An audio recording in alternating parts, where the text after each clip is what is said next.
Hi, I'm Barb Nangle. I'm the founder of Higher Power Coaching and Consulting. I want to welcome you to my podcast, Fragmented to Whole: Life Lessons from 12-Step Recovery. On this podcast, I share my experience, strength, and hope from recovery. I don't support or endorse any particular 12-step recovery fellowship, and I don't claim to speak for any of them either. My hope is that you will find my words helpful in some way, whether you're in recovery or not. This is episode 82.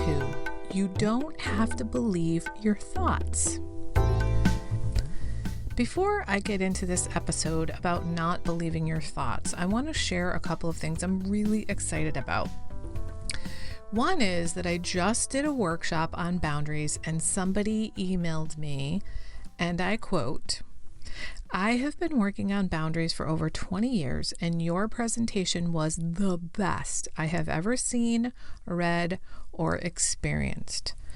I gotta tell you, I was completely blown away by that because I made up the workshop and the exercises based on what I've learned from a variety of sources and how I think about and experience boundaries. I also created some visual depictions about boundaries, which I made them up.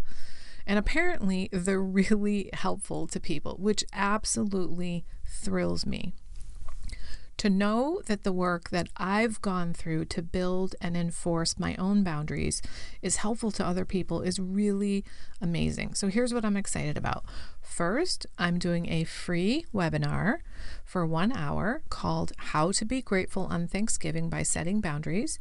It's on Thursday, November 19th at 7 p.m. Eastern Time. I'll put the link in the show notes.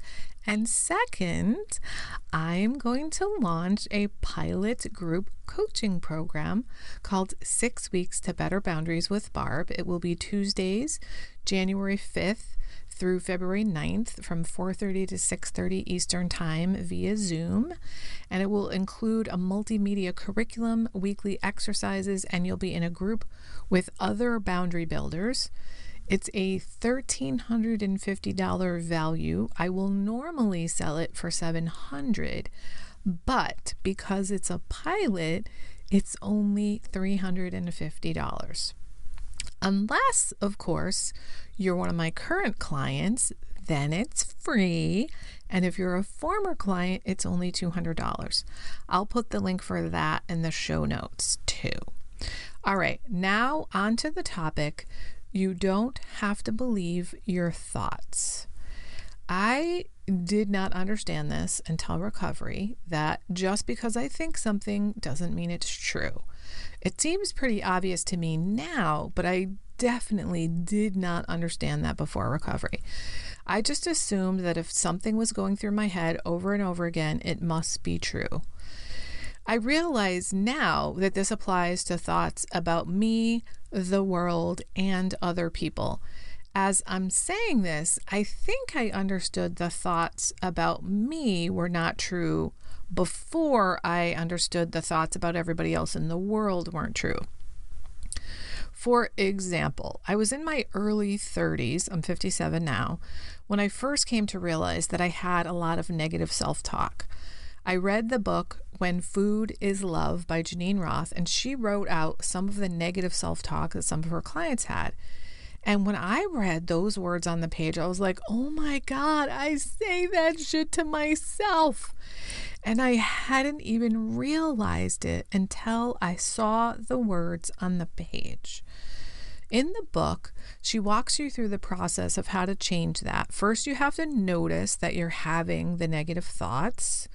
Then you have to stop. She also recommended that you look around at what's going on around you when you're doing that you feel the need to distract yourself from. And then whatever that is, it will give you clues as to why you might be beating yourself up in that very moment. And then obviously you need to stop the negative self-talk and then replace the thoughts with something else. I learned a ton from her, and I did a lot of cleaning up my negative self-talk back then. But when I got in recovery, I learned there was so much more to do in that regard. I'm not sure if what happened was that some of my negativity went underground. I think of it as being subterranean, like the basement of my subconscious. I mean, I know a lot of that was subconscious anyway, but I sort of think of myself as having this subterranean area. I don't know if it's true in actuality or not, but it's clear to me that there are some things that are more deeply subconscious than other things. So I don't know if the negativity just went deeper into the subterranean area or if I just never got at that stuff in the first place. But it's clear from the way that I was living my life and the work that I've now done in recovery that there was a lot more negativity going on than I had been aware of. It was like an audio in the background of my head. And I know this because I was not living the life of someone who had good, clean, pure thoughts about themselves. When it came to my negative thoughts about other people in the world, I didn't realize that they were not thoughts that I was choosing. It's easier for me to talk about this in regard to my romantic relationships than anything else. So I've been able to see this in the very healthy, loving, functional, fulfilling relationship I'm in right now, because I will occasionally have thoughts about my sweetheart, and I can see now that they're not based in reality. They have absolutely nothing to do with him or anything he's ever done. And when I look at the kind of thoughts I have, it reminds me of the way that one of my programs talks about the disease of addiction. In that program, we say, my disease wants me dead. And if it can't have me dead, it will settle for me being miserable. We also like to say things like, my disease is in the backyard doing push-ups. So in other words, the second I come out of my spiritual alignment with my higher power, that disease is ready and fit. And it's going to hit the ground running because it's been working out while I've been slacking off. It's in shape and ready to rumble with no notice as soon as I stop doing the work I need to do in recovery to stay in alignment with my spiritual power.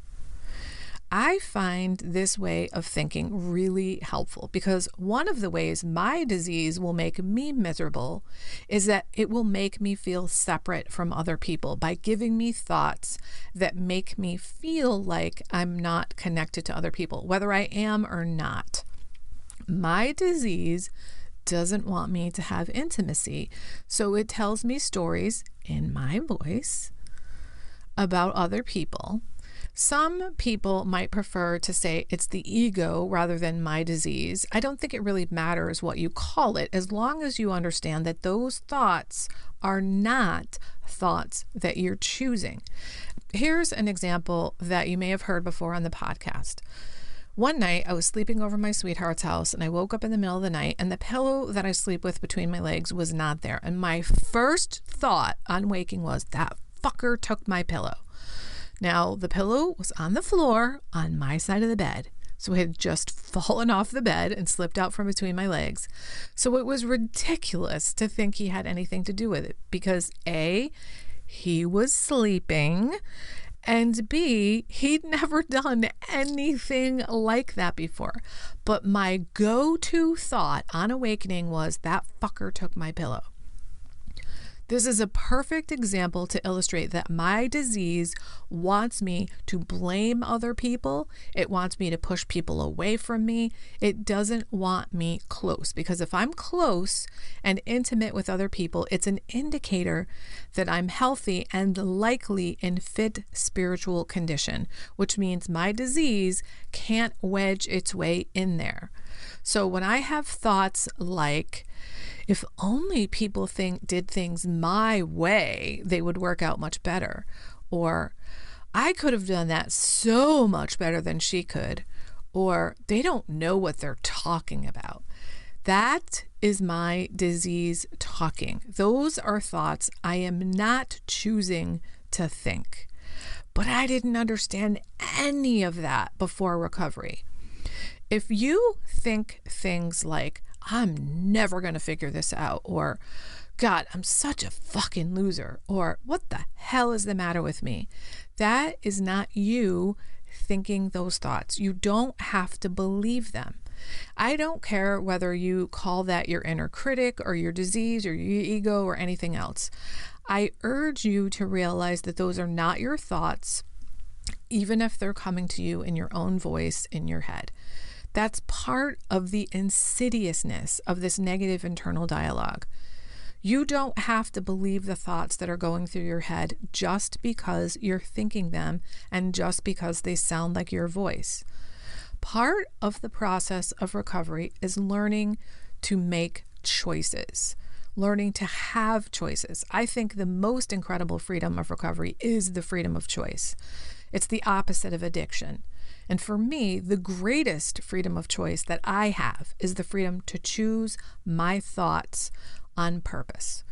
For example, I've given a number of times the example that one of the thoughts I choose on purpose is, I'm just the right amount of everything. And this is to negate the thoughts I used to have all the time about being too much.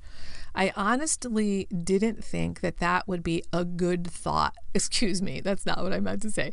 I honestly think that that thought, I'm just the right amount of everything, would also be a good thought for people who don't think they're enough, because the idea that I'm too much or that I'm not enough are basically the same thing. They're opposite sides of the coin.